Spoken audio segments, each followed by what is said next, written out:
Hello students, Rajasthan Jaipur में आप लोगों के लिए होमगार्ड की वैकेंसी आ चुकी है। जी हाँ स्टूडेंट्स, आप यहाँ पर देख सकते हैं 3842 पदों के लिए 8वीं पास वैकेंसी यहाँ पर निकल चुकी है। यदि आप इसके फॉर्म भरना चाहते हैं तो आप 12 जनवरी से इसके फॉर्म भर सकते हैं, जिसकी लास्ट डेट आप लोगों की है 11 फरवरी।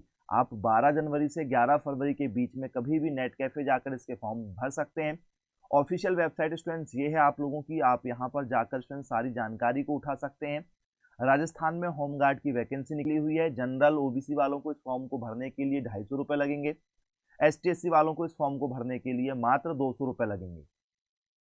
और यदि आप इसकी सारी जानकारी उठाना चाहते हैं स्टूडेंट्स, तो ये देखिए शारीरिक यहाँ पर जो योग्यता दी गई है वो आपको यहाँ पर बताया गया है। ठीक है, इसके बाद में स्टूडेंट्स यहाँ पर किस शहर के लिए कितने पद खाली हैं ये भी आपको यहाँ पर सारी जानकारी मिल जाएंगी। इसके बाद में स्टूडेंट्स आप लोगों को यहाँ पर टोटल डिटेल मिल जाएगी। यदि आप देखना चाहें तो ये इसको आप रीड कर लीजिएगा। ऑफिशियल लिंक जो है स्टूडेंट्स मैं आपको डिस्क्रिप्शन में दे देता हूँ, जहाँ पर जाकर आप इसकी सारी जानकारी उठा लीजिए। और यदि आप इसके फॉर्म भरना चाहते हैं तो मात्र 8वीं पास यदि आप हैं तो आप इसके फॉर्म भर सकते हैं। अनुसूचित जनजाति और अनुसूचित जाति, अन्य पिछड़ा वर्ग, EWS, ठीक है, MBC, इनके सबके स्टूडेंट्स आप लोगों को यहाँ पर जो आरक्षण का परसेंटेज भी आपको दिया जाएगा। महिलाओं के लिए स्टूडेंट्स 30% रिजर्व सीट रहेंगी। आप ये सारी जानकारी को रीड कर लीजिएगा। और जो भी डिटेल है स्टूडेंट्स उसके लिए आप यहाँ पर चेक कर सकते हैं। यहाँ पर आपको वेतन भी दिया गया है। आपका जो वेतन होगा स्टूडेंट्स वो आपको प्रति दिवस के हिसाब से 693 रुपये प्रति दिवस के हिसाब से दिया जाएगा। और शहरी और ग्रामीण क्षेत्रों के हिसाब से स्टूडेंट्स यहाँ पर आप लोगों की जो है वो भर्ती अलग अलग तरीके से की जाएगी। और न्यूनतम योग्यता आप एक बार फिर से चेक कर सकते हैं, 8वीं पास यहाँ पर मांगा गया है। एज आपकी कम से कम जो है 18 वर्ष होना चाहिए। मैक्सिमम आपकी जो वर्ष है वो 35 वर्ष से ऊपर नहीं होना चाहिए। यहाँ पर आपके शारीरिक मापदंड भी दिए गए हैं। तो स्टूडेंट्स न्यूनतम हाइट जो है वो आपकी 168 सेंटीमीटर होना चाहिए। महिलाओं की 152 सेंटीमीटर होना चाहिए।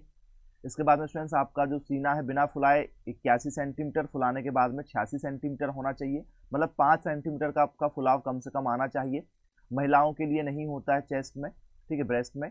इसके बाद में जो है सीना तो इनके लिए लागू नहीं होगा, सिर्फ वेट लागू होगा स्टूडेंट्स। महिलाओं का जो वेट है वो, ठीक है, 47.5 किलोग्राम के आसपास में होना चाहिए। इसके बाद में स्टूडेंट्स आपका जो है जो सहरिया जाति के जो लोग हैं, सहरिया जिले के जो लोग हैं, उनके लिए हाइट और महिलाओं के लिए भी हाइट कम रखी गई है। और उनके लिए स्टूडेंट्स जो सीना है, चेस्ट है, वो भी कम रखा गया है। और वजन भी महिलाओं के लिए 43 किलोग्राम ही रखा गया है। और चिकित्सा मापदंड भी यहाँ पर दिया गया है कि अभ्यर्थी को भाई चश्मा ना लगा हो, ठीक है, दोनों आंखों में साफ दिखाई दिया जाए, किसी प्रकार से नसें वगैरह फूली ना हो, आपस में आपके घुटने ना टकराएं, ठीक है, घेंगापन ना हो, रतौंधी रोग ना हो, मधुमेह ना हो, हार्निया वगैरह कुछ ना हो, मतलब किसी प्रकार की कोई बड़ी बीमारी आप लोगों को ना हो। और ये जो लिंक है स्टूडेंट्स मैं आपको डिस्क्रिप्शन में दे देता हूँ। यदि आप इसके फॉर्म भरना चाहते हैं तो आप इसको एक बार रीड कर लीजिए। दोनों लिंक मैं आपको डिस्क्रिप्शन में दे देता हूँ, आप जाकर यहाँ से भी इसको पढ़ सकते हैं।